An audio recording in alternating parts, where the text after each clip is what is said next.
आत्ता वाजले ते 12:30 होऊन गेले ते. आम्ही अक्कलकोटवरून निघालेले.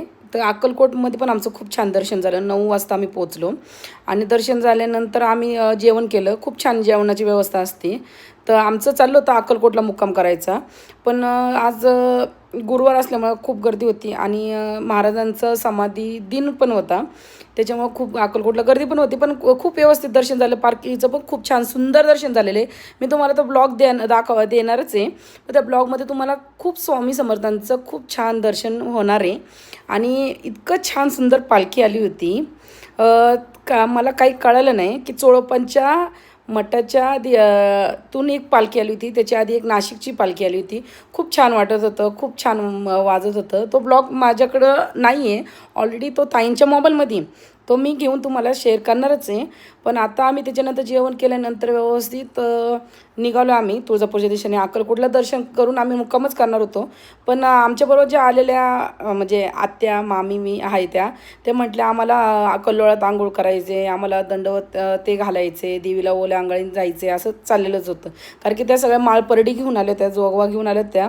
तुम्हाला माहिती आहे की ज्या लेडीच्या अंगात देवीचं वार येतं तर तिला माळपरडी घेऊन ते कल्लोळात आंघोळ बिंघोळ करून ओल्या अंगाने दंडवत मारायला लागतंच. तसं माझ्या पण अंगात आहे, पण मला पण तेच करायचं होतं. पण माझ्याकडे परडी नाही सध्या, म्हणून मी आपल्या देवाला दंडवत घालत असते कल्लोळाच्या पाण्याने. तर आम्ही पुढं भोपे पुजारी कदम भोपे म्हणजे माझ्या आत्यांनी ठरवून ठेवलं होतं अभिषेक सगळं त्यांच्याकडे राहण्याचं सगळं हे करून ठेवलं होतं. तर आता आम्ही नॉनस्टॉप धाराशिवच्या बाजूनी तुळजापूरला निघालो होतं. आम्हाला 1-1.5 तास लागेल कारण की 65 काहीतरी किलोमीटर आहे अक्कलकोटपासून. तर काही काही अशा पण अफवा उठल्या त्या का खरं आहे का नाही की त्या रूटला खूप वाहनं अडवण्याचा खूप प्रयत्न होतो आहे आणि खूप लूटमारीचा प्रयत्न होतो आहे. पण मी आई तुळजाभवानीला खूप प्रार्थना करत होते की आम्हाला व्यवस्थित तुझ्या दारापर्यंत येऊन दे, व्यवस्थित आम्हाला तुमचे देवदर्शन घडून दे, काही दारात किंवा वाटेवर विघ्न आणू नको माता. तर आता आम्ही थोड्या वेळाने पोचणार आहे, त्याचा पण ब्लॉग मी बनवणार आहे.